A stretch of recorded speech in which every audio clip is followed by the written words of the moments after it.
Now you've found your book. I want to give you some things to think about when you're reading your book to get more out of it. It's as simple as that. It may seem like a lot, but it's as you apply it, it's not that bad. So, very briefly, because it's books, journals, and reports that makes up an assessment, these are all used by you to construct an answer or a response. That means that the content is mostly from academic books and articles. Okay. Therefore, the ones you pick and choose to use, it becomes very important. They have to be relevant, they have to be rigorous, and you have to find the information out as quickly as, not as quickly as possible, but quite effectively and quite efficiently. You may have a contribution to make.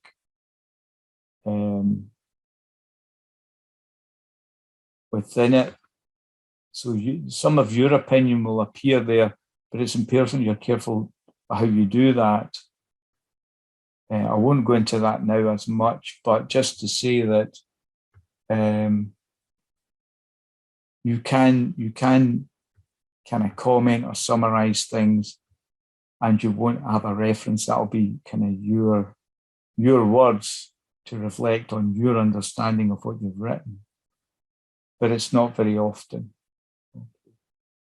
So just to recap, when you're efficient, when you're reading and you're being efficient, these are the types of things that make your reading more efficient.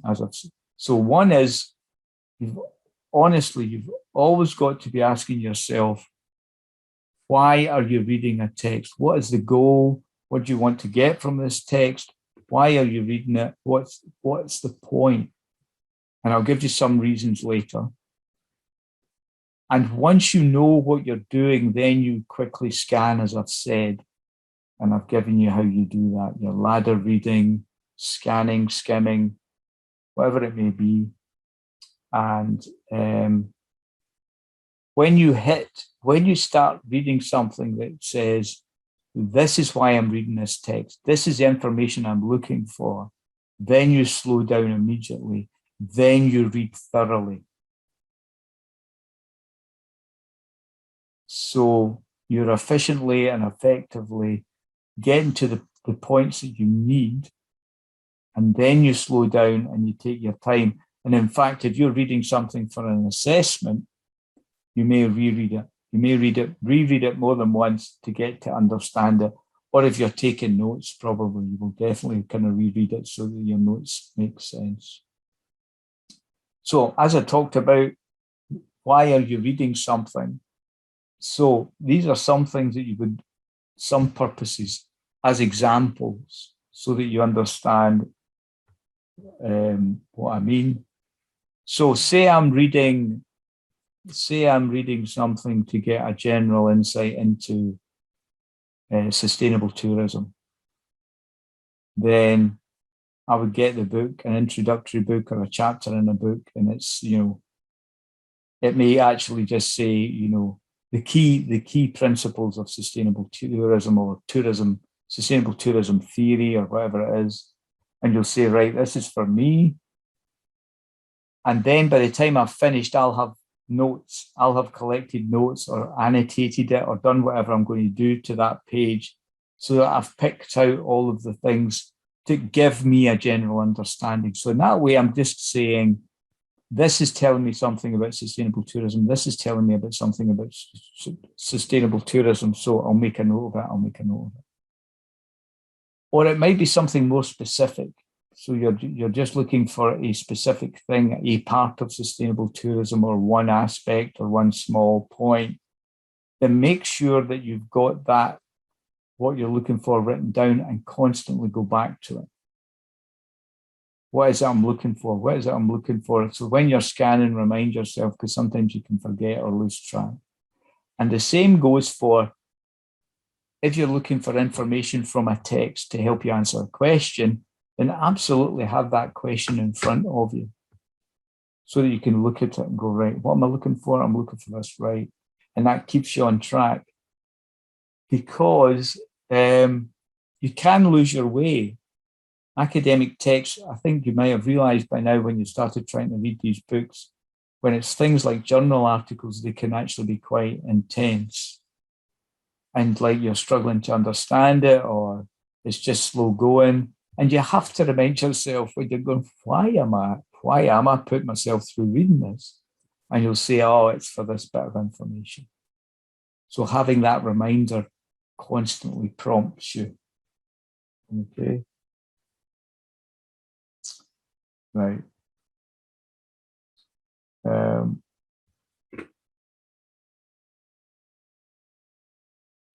So things you can do to make you more engaged are, so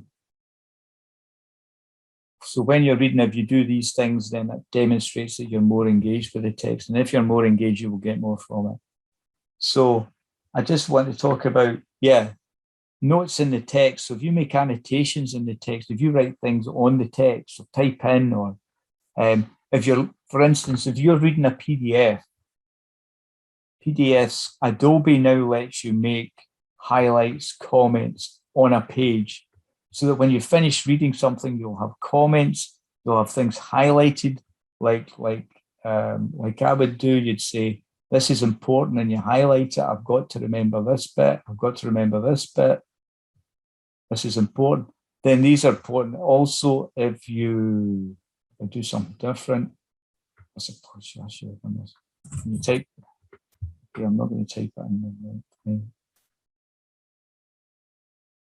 So you'll say,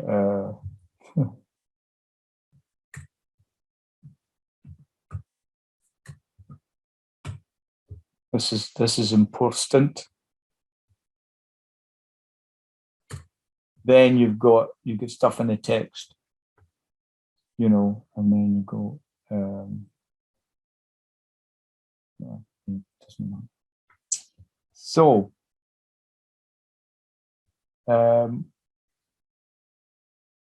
so notes in text. Then if you ask questions of the text,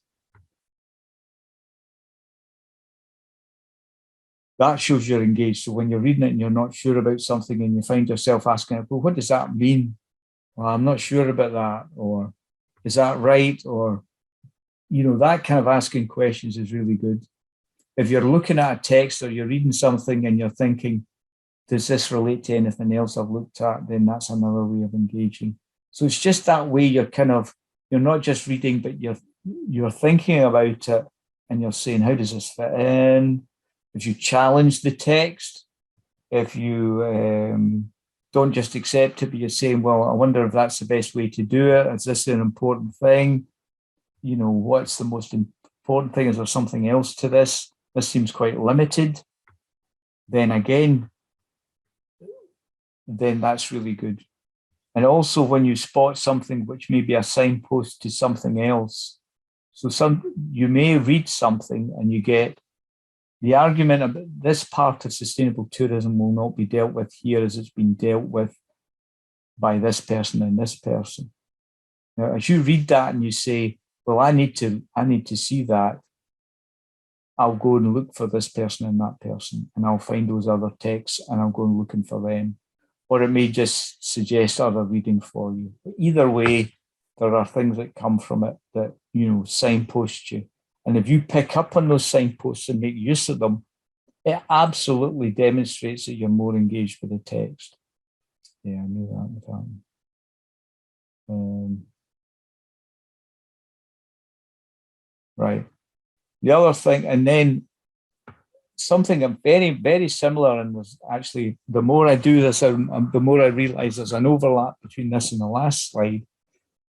When you start to understand and construct meaning and actually get a handle on the subject you're looking at, then that means you're reading critically.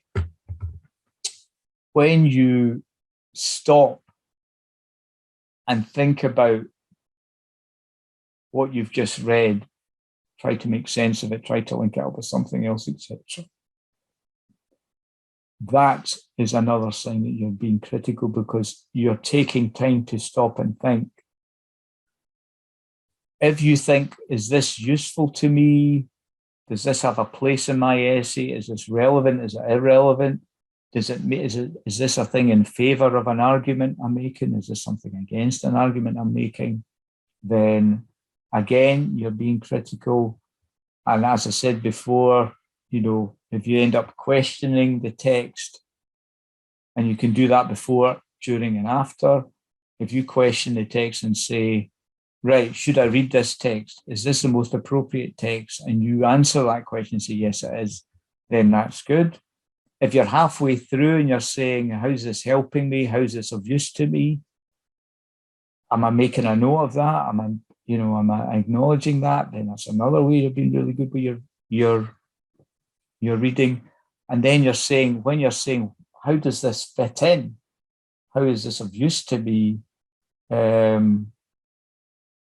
Then that's also good. So in other words, how does this fit? Does this change? Is this a thing that changes the way I've been thinking? Is this something that adds something new? Or is it just adding to what I already have? Those kind of things. Then again, that's also really good. And importantly, the really important part is I wouldn't expect you to go out from here and start applying all of these things. That's not reasonable or realistic.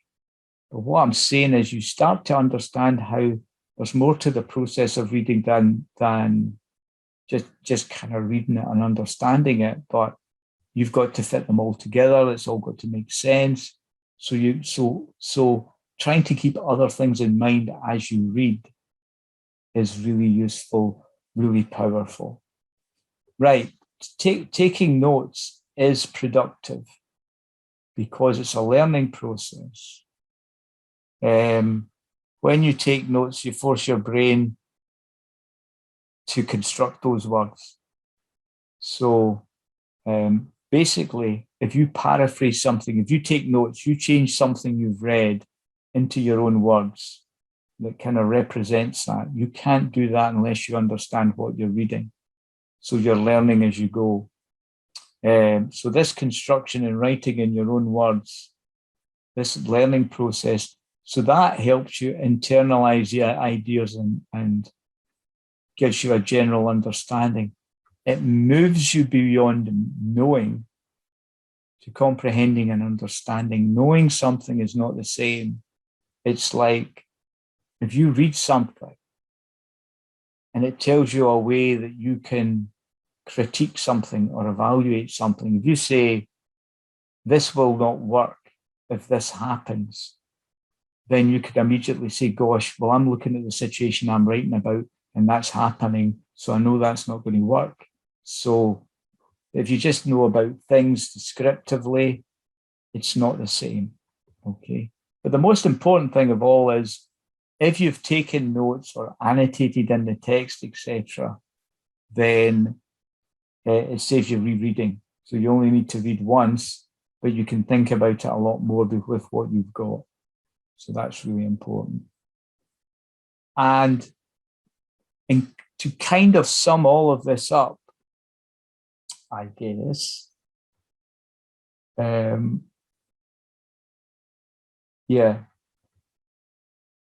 are the kind of steps you follow. So one, you're analyzing, which is you're looking at the key things. You're breaking down what the module's telling you through all these books and sources, and you're breaking down the main things and saying, this is a part of it, this is a part of it, this is a part of it. You're going in deep and saying, these are all the things that might affect this aspect. These are all the things that might affect this aspect. And you have that kind of broad understanding laid out. Then you'll start to compare and contrast. You'll look for similarities and differences in what you've read. And you'll start to group things together and say, these are all the benefits of sustainable tourism. These are all the problems about sustainable tourism. So the benefits are we help the environment, we help this and that. The downside is, holidays are going to cost more, so less people may travel. So although you're saving the planet, your company might go bust because of the costs. Possibly, I'm not, And then finally, once you've got everything kind of separated out or grouped together, you then start to bring those pieces together and synthesize them within your essay so that you have a paragraph that has all the elements in it, all the references that make that paragraph work, that say these are the main benefits. And you have a paragraph with 4 references in it, because each reference, each source, each book has something to say in that paragraph, and you can bring them together. And the more you do that, the better you analyze, the better you separate out and link things up, and then bring them together in the structure they need to be, the better your essay is going to be. And to be honest, all of what I've been talking about is before you start writing. And the reading and planning stage, the more you do for that, the easier it will be for your assessment to write. And you kind of have to see that to believe it, but you will have lots of notes written down. You'll have lots of, I need to talk about these things. I need to write about this. I need to do this. I need to do this. So you've kind of worked out all the kind of tasks you have to do, and then you just kind of have to kind of pull it together. But a lot of the work will have been done. Okay. That's instead of writing an essay straight from the book.